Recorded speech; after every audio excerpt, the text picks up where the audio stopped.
안녕하십니까. 오늘도 부처님 말씀 들으시는 모든 분들 일체 고통과 번뇌에서 벗어나 늘 평온하고 행복하시길 기원합니다.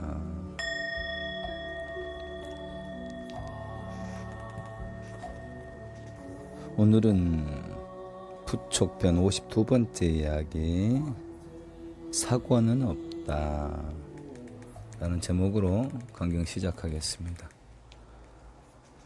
부처님께서 외살리 근처의 벨루아 마을에 계실 때 제자들에게 말씀하셨다.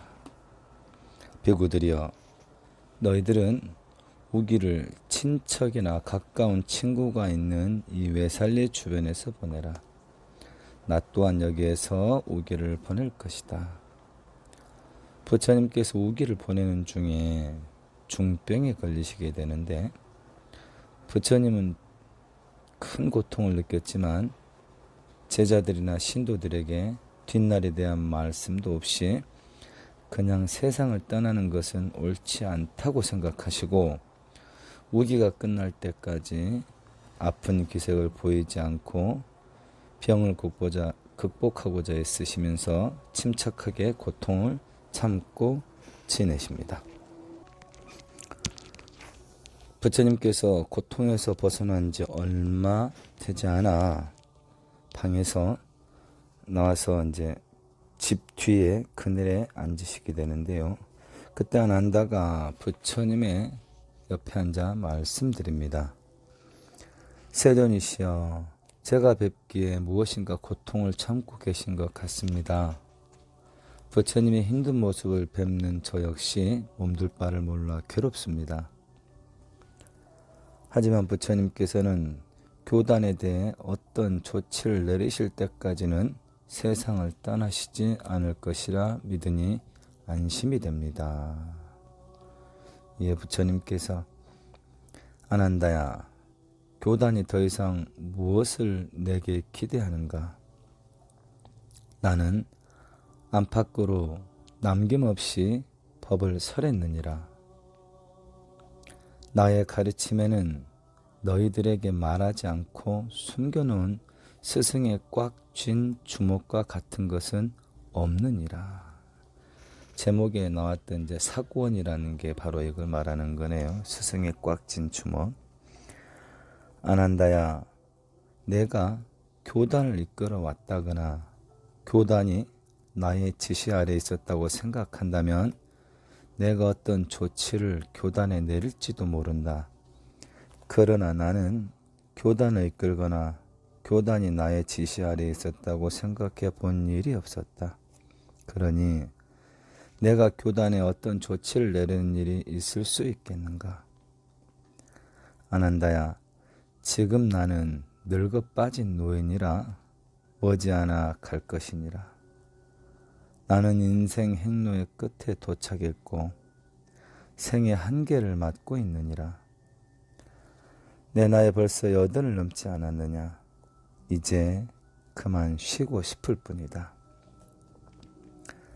아난다야, 나는 너 자신에 의지하고 너는 너 자신에 의지하고 너 자신을 귀초로 삼으라.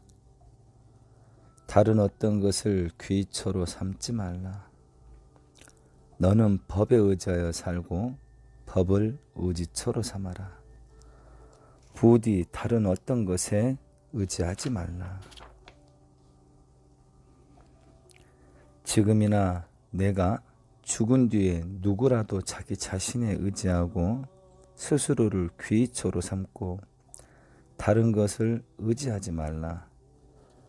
법을 의지하여 살고 법을 귀초로 삼아라.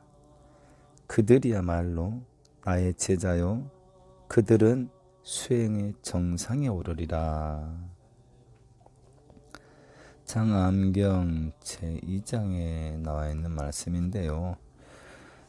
자등명 법등명을 말씀하실 때 왜 다른 어떤 것에 귀의하지 말라 하셨을까요?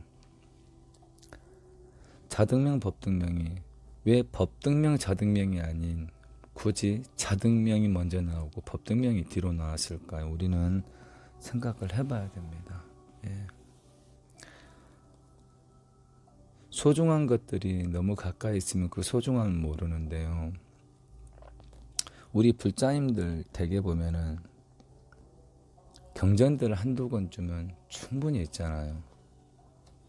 근데 그 경전이 곧 부처님 말씀이고 곧 부처 그 자체인데 우리 중생들은 더욱 무언가를 찾기 위해서 부질없이 많이 마음 바깥으로 찾아다닙니다.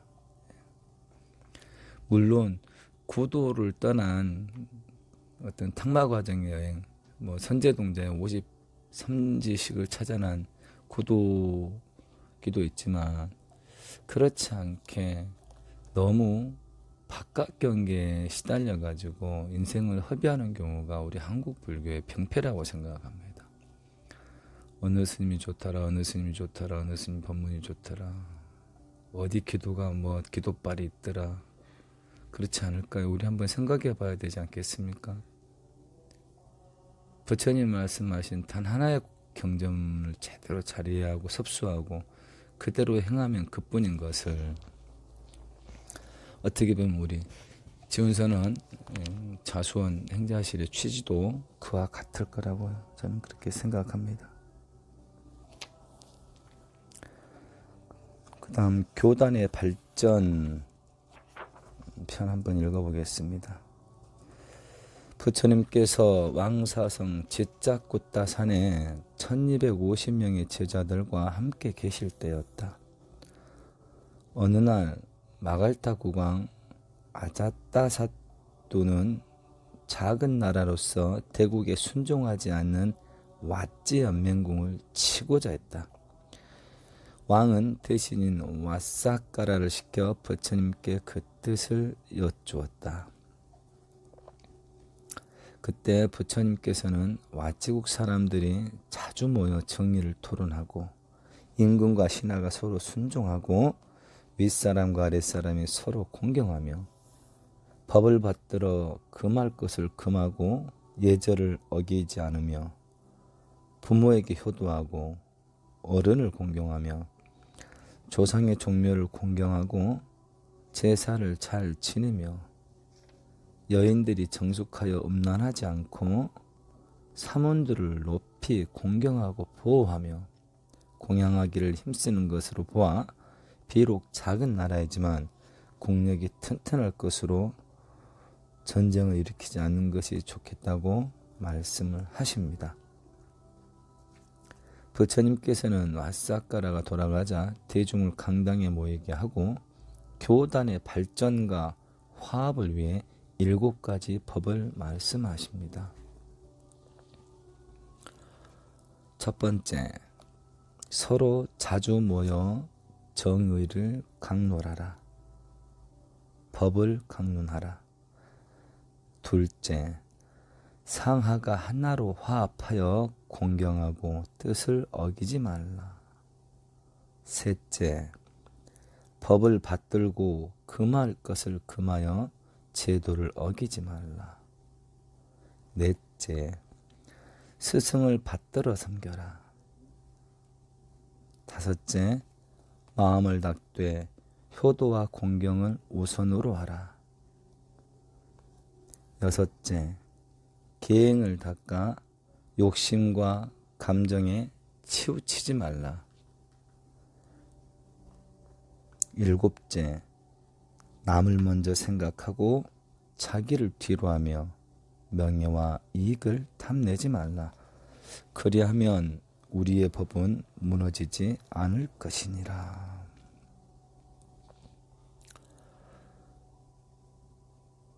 우리가 일으켰던 방금 읽었던 경은 이제 장암경, 증일암경, 중암경 여러 군데에서 나오는 얘기인데요. 우리 저를 비롯해 자손 행자님들이 일으켰던 그 마음이 저는 이제 나중을 한번 생각해 보면 3년 뒤에 우리 자손 행자실을 봤을 때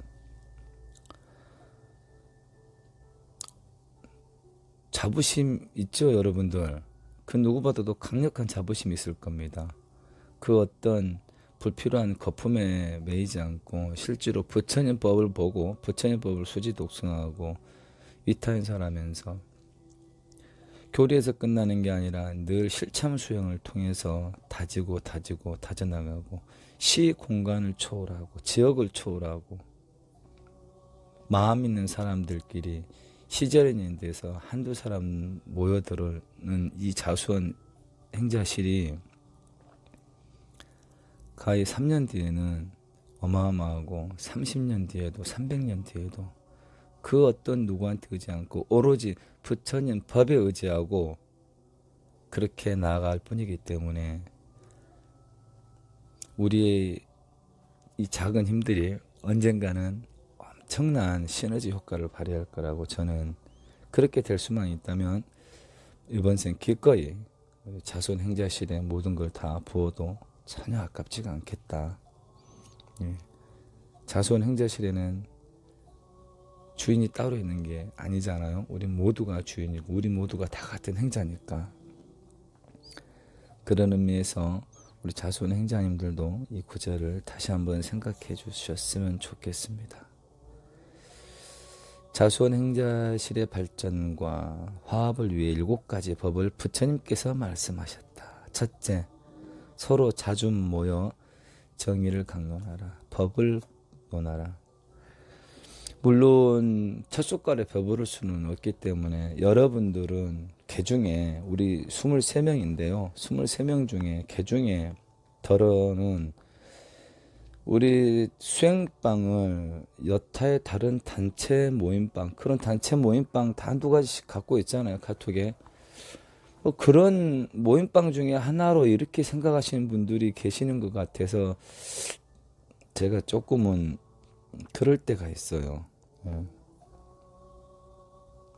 철저하게 수행하기 위해서 그 수행의 복력으로 이번 생을 터나가는데 그 의미가 있고, 그런데 그 부분을 조금 더 생각한다면 자주 모이진 못하더라도 우리가 마음을 낸다면 한 달에 한 번쯤 모여서 법을 논하고 수행하고 서로 각자 개인적인 수행에 한계가 있었던 것들 서로 공유해 가지고 단체가 공유해서 서로 기운을 터주고 개개인의 기운을 하나로 모아 가지고 하룻밤 꼬박 정진하고 다시 그 응축된 기운을 서로 나누어 가져갔을 때 그 기운 작용이 엄청날 건데 그 부분에 대해서 여러분들이 인지하지 못했을 때 아직 많이 기다려야 되겠구나.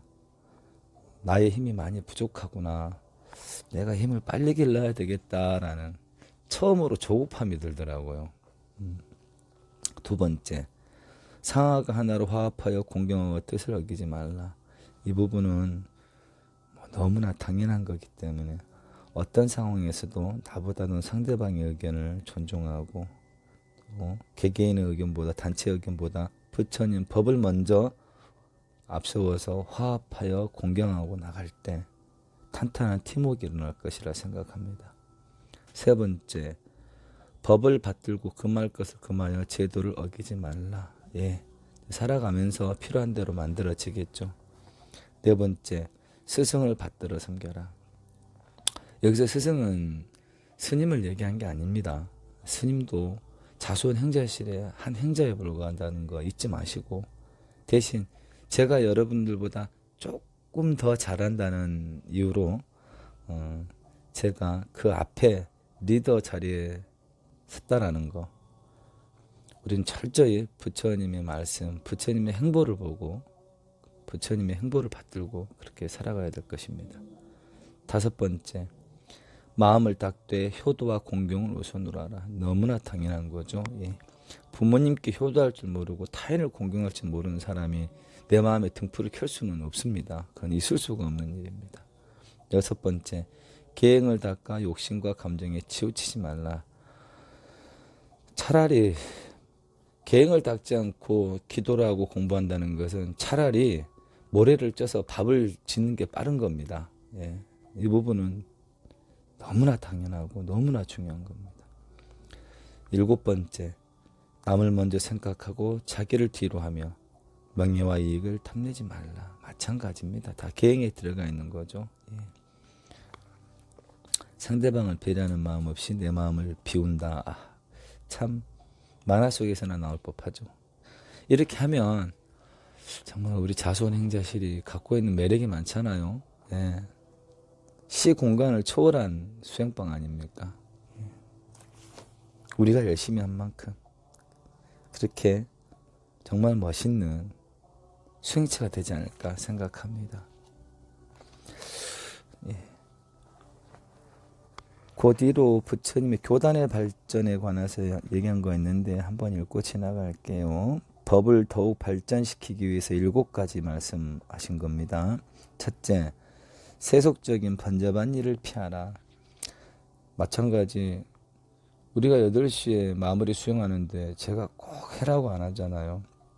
꼭 필요한 세속 일은 보되 수행하는 마음으로 겸손하게 그렇게 일을 보라. 특별한 일이 없으면 수행으로 마무리하자. 그리고 어지간한 일은 그 시간에 만들지 말자. 이게 우리 자손 행자들이 가져야 될 마인드다. 두 번째, 말 많은 것을 피하고 침묵하라. 해보시면 압니다. 기도할 때 무언 수행을 동반했을 때 얼마나 그 수행의 힘이 어마어마하게 커지는지 해보시면 압니다. 세 번째, 잠을 적게 자고 게으르지 말라. 예. 이 부분은 패스할게요. 예. 왜냐하면 남들이 봤을 때 좀 게을러 보이는 사람 중에서도 마음이 맑고 그렇게 도심을 키워가시는 분들이 계시더라고요. 그러니까 그분들은 할 일 없이 소소한 일에 마음을 쓰지 않고 움직이지 않으시는 것 같아요. 그런 분들은 게으르다고 표현하시면 안 될 것 같아요. 소소한 일에 반응하지 않는 거하고 게으른 것 정도는 구분을 하는 게 좋을 것 같습니다. 시간이 이상하면은 작업하기 힘들어지기 때문에 세 번째까지 했죠. 내일 이 시간에 네 번째부터 앞에 것부터 다시 정리해서 살펴보도록 하겠습니다. 예. 내가 하기 싫어도 우리 자손행자님들 생각했을 때 해낼 듯이 혹시 우리 자손행자님들이 하기 싫을 때 1년 후, 3년 후, 10년 후에 우리가 부은 이 열정으로 수많은 사람들에게 귀처가 될 자손행자실을 생각한다면 능히 이겨내지지 않을까 싶습니다. 이런 마음으로 오늘도 성금공덕 짓는 하루 되시겠습니다. 예, 성불하십시오.